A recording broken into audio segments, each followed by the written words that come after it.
बच्चों, अभी हम लोगों ने इसके पिछले वीडियो में सिस्टम को समझे कि क्या क्या उसमें होता है। तो आज का जो टॉपिक है, इस वीडियो में जो टॉपिक है हमारा वो क्या है, solution of system of linear equation. कहने का मतलब है लीनियर इक्वेशंस का सॉल्यूशन कैसे किया जाता है, कैसे होता है, आखिर हम लोग उसको कैसे सॉल्व करेंगे। आइए तो हम लोग उस टॉपिक पे हम लोग बात करते हैं। तो हम लोग यहाँ पर एक सिस्टम लेते हैं। कौन सा सिस्टम लेते हैं वो देखिए, ध्यान दीजिएगा। a1x प्लस b1y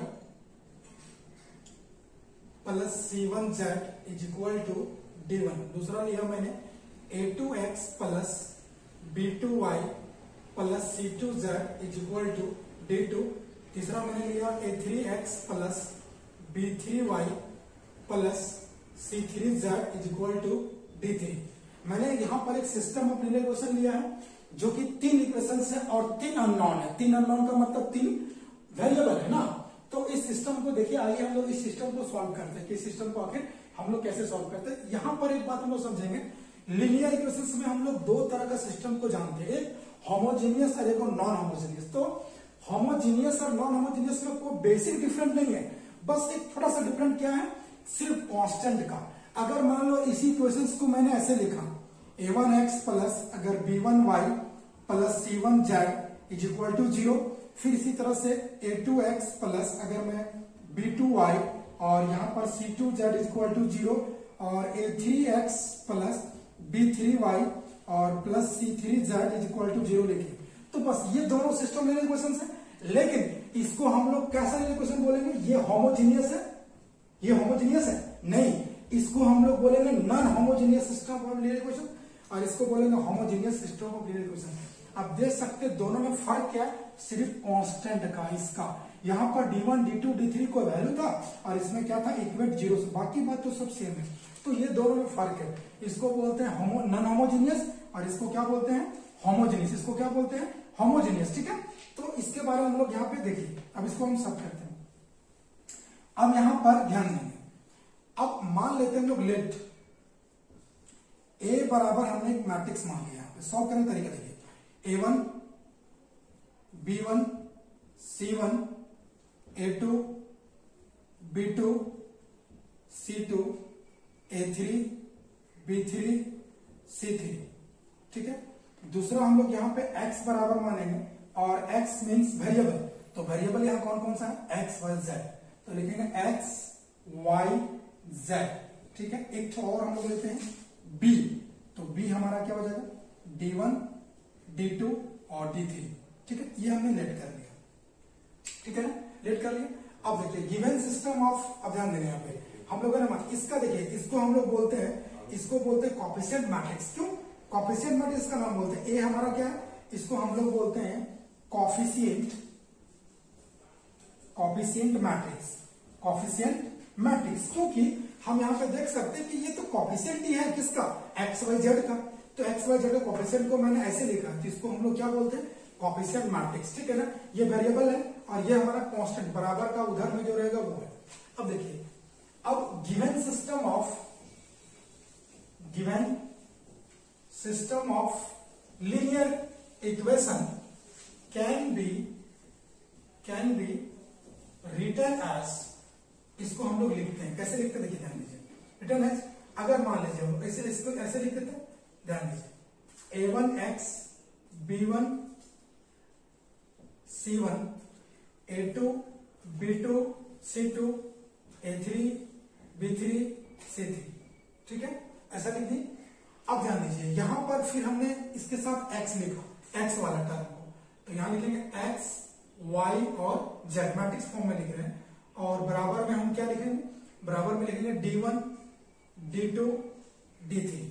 ध्यान दीजिए, मैंने जो मैट्रिक्स यहां पर लिया था, मैंने इस मैट्रिक्स को आप ऐसे लिख दिए। देखिए ये दोनों सेम है, क्योंकि ये इसको जब इससे मल्टीप्लाई करेंगे तो ये वाला इक्वेशन बन जाएगा, इसको जब इससे मल्टीप्लाई करेंगे तो सेकंड इक्वेशन बनेगा, इसको जब इससे मल्टीप्लाई करेंगे तो ये, चूंकि हर एक रो हर एक पार कॉलम से मल्टीप्लाई होगा, आरबीएन आपको क्या मिल जाएगा, ये वाला मिल जाएगा। ठीक है ना, अब यहाँ पे ध्यान देना है कि इसका मतलब ये हमारा कौन सा मैट्रिक्स हो जाएगा, ए, और इसको हम लोग क्या माने, एक्स। नहीं, इसको एक्स बोले है ना, ये एक्स, और ये हमारा क्या हो जाएगा मैट्रिक्स, इसको हम लोग सपोज बी मैट्रिक्स मानो, ठीक है ना। अब इसमें ए इनवर्स से मल्टीप्लाई कर दीजिए, ठीक है ना। मल्टीप्लाइड ए इनवर्स, क्या करें, multiplied by A inverse on both side, आप दोनों तरफ मल्टीप्लाई करेंगे तो ए इनवर्स इंटू ए एक्स हो जाएगा, और इधर क्या हो जाएगा, ए इनवर्स इंटू बी। आपको पता है कि a इंटू ए इनवर्स हमारे पास क्या मिलेगा, आई इंटू एक्स बराबर क्या हो जाएगा, ए इनवर्स इंटू बी। ऐसा हो जाएगा, नहीं होगा ऐसा, क्योंकि हमको पता है कि a इंटू ए इनवर्स बराबर क्या होता है, आई होता है। आपको ये भी पता है कि आई में अगर मैं x से गुना करूंगा तो मुझे क्या मिलेगा, x। तो यहां पर हमारे पास x is equal to A inverse into B, ठीक है ना। अब देखिए यही हमारा सॉल्यूशन है, ठीक है, यही हमारा क्या है सॉल्यूशन। माने x की वैल्यू मुझे निकालना, find out x y z निकालना, तो x बराबर हम इस a इनवर्स को अगर इस 20 के साथ मल्टीप्लाई करेंगे और फिर इस मैट्रिक्स को जब इक्वेट कर देंगे तो मुझे इसकी वैल्यू मिल जाएगा x y z, ठीक है, x y z का वैल्यू मिलेगा, ठीक है। इसका कुछ केस है, उस केस को देखिए, क्या क्या केस इसमें हो सकता है। इसमें केस से हम ये समझेंगे कि आखिर कोई भी अगर दिया हुआ होगा सिस्टम, तो वो सिस्टम में दो बात आएगा, कंसिस्टेंट है या फिर इनकंसिस्टेंट है। मतलब आपको ये हम लोग अभी पढ़ने जा रहे हैं। इसका केस में क्या कि किसी भी सिस्टम को हम लोग कंसिस्टेंसी कैसे चेक करेंगे कि वो कंसिस्टेंट है या फिर इनकंसिस्टेंट है ना। तो देखिए केस फर्स्ट में हमारा क्या आएगा, केस फर्स्ट में आएगा, अगर मान लीजिए इफ ए का डिटरमिनेंट अगर जीरो नहीं है, अगर ए का डिटरमिनेंट जीरो नहीं है, पहला केस है यहाँ पर डिटरमिनेंट जीरो नहीं है, इसका मतलब अभी हम लोगों ने x बराबर क्या देखे थे, a इनवर्स इंटू बी। अभी यहाँ देखे हम x बराबर a इनवर्स इंटू बी। अब जरा ध्यान से देखिए, तो इस x बराबर में इनवर्स का फॉर्मूला क्या होता है, एडजॉइंट ऑफ a बटा मोड ऑफ a इंटू क्या हो जाएगा b, यही ना होता है, यही होता है। अब जरा ध्यान दीजिए, अगर मान लीजिए इसका मतलब ये अगर a का डिटरमिनेंट जीरो नहीं है, ऊपर में कोई नंबर है और ये भी है, मतलब x का ये कुछ ना कुछ वैल्यू यहाँ पर देगा, क्योंकि आप देख सकते हैं नीचे तो जीरो नहीं है। अगर a का डिटरमिनेंट अगर जीरो नहीं है तो नीचे कोई नंबर होगा और ऊपर में भी कोई नंबर है, तो जब उसको एडजॉइंट ऑफ a, ध्यान दीजिएगा, adjoint of a into B, अगर मैं a का मोड से डिवाइड करेंगे तो x की वैल्यू कुछ ना कुछ मिलेगा। तो जो सिस्टम होगा, तो अब यहाँ क्या होगा, सिस्टम इज कंसिस्टेंट। आप यहां पे ध्यान दीजिए, अगर कोई किसी को कंसिस्टेंट चेक करना है तो आप उस ए मैट्रिक्स जो होगा उसका डिटरमिनेंट निकाल दीजिए। अगर डिटरमिनेंट उसका जीरो आया, अगर जीरो नहीं आया तो उसको हम लोग क्या बोलेंगे, कंसिस्टेंट है एंड हैव यूनिक सॉल्यूशन, और उसके पास क्या होगा, यूनिक सॉल्यूशन, ठीक है।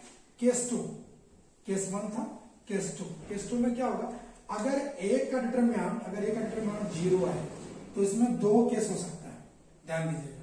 अगर ए का डिटरमिनेंट जीरो है, अगर ए का डिटरमिनेंट जीरो आ गया तो हम लोग को दो बात और चेक करना पड़ेगा, क्या, एक ये कि adjoint of A into B अगर जीरो नहीं है, ए का डिटरमिनेंट अगर जीरो आ गया और ए इंटू एडजॉइंट ऑफ बी अगर जीरो नहीं आया, ध्यान दीजिएगा, ध्यान देंगे यहां पर, अगर ए का डिटरमिनेंट जीरो आ गया, डिटरमिनेंट अगर जीरो आ गया तो हमको दो बात चेक करना पड़ेगा। एक पहला ये, अगर adjoint of A into B अगर जीरो है तो लिखेंगे सिस्टम इज क्या हो जाएगा, सिस्टम क्या हो जाएगा, इनकंसिस्टेंट।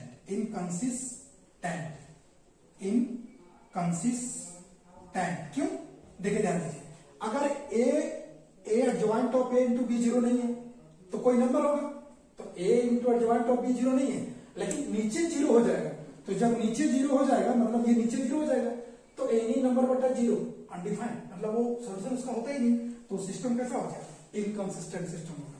और अगर एडजॉइंट ऑफ, ध्यान दीजिए, एडजॉइंट ऑफ ए इंटू अगर बी हमारा जीरो है, अगर वो जीरो आ गया, ये भी डिटरमिनेंट भी जीरो मिल गया और वो भी जीरो मिल गया, तो सिस्टम जो होगा, सिस्टम इज